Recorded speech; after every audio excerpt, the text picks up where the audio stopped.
ও আচ্ছা, বুঝতে পারছি আঙ্কেল। আচ্ছা আঙ্কেল, আমাকে একটা কথা বলেন তো। আমি তো শুনছিলাম অঙ্কন বিদেশ চলে গেছে। ও কি আপনাদের টাকা পয়সা দেয় না? আপনাদের এই অবস্থা কেন? হ্যাঁ রে বাজান, অনেক কষ্ট করে আমি অঙ্কন রে বিদেশ পাঠাইছিলাম। অঙ্কন রে বিদেশ পাঠানোর সময় আমার কাছে যা টাকা পয়সা আছিল সব খরচাপাতি করে দিছি তার পিছে। শুনেন আঙ্কেল, অঙ্কনের সাথে আমার কিছুদিন আগে ফেসবুকে কথা হয়েছিল। অঙ্কন নাকি বিয়ে করছে। তো ওর বউ কি আপনাদের সাথে থাকে না? না রে বাজান, অঙ্কনের বউ আমাদের সাথে থাকে না। অঙ্কন বিদেশ যাওয়ার পরে সে এখন আলাদা বাসা নিয়ে থাকে।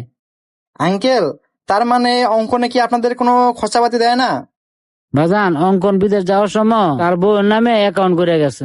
এখন অঙ্কন প্রতি মাসে মাসে তার বউয়ের অ্যাকাউন্টে টাকা পাঠায়। হ্যাঁ, বিদেশি টাকা এখন পর্যন্ত চোখে দেখতে পারলাম না রে বাজান।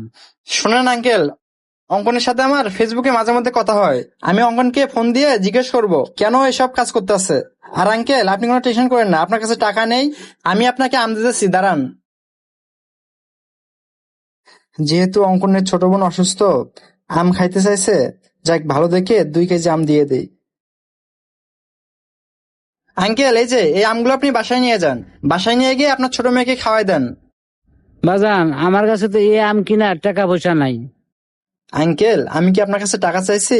আপনি এই আমগুলো বাসায় নিয়ে যান, আর এই আমের কোনো টাকা দিতে হবে না আপনাকে। আর আঙ্কেল, আপনি অঙ্কনের বাবা মানে তো আমার বাবার মতোই। এখন আর কোনো কথা বলেন না, এই না নামগুলো নেন, নিয়ে বাসায় যান। আচ্ছা বাজান, তোমার যে কি বলে ধন্যবাদ দিব সেই ভাষা আমার কাছে নাই। আঙ্কেল, আমাকে ধন্যবাদ জানিয়ে ছোট করবেন না। আপনি এখন বাসায় যান, বাসায় গিয়ে এই আমগুলো কেটে ছোট বোনকে খাওয়াই দেন। আচ্ছা বাজান।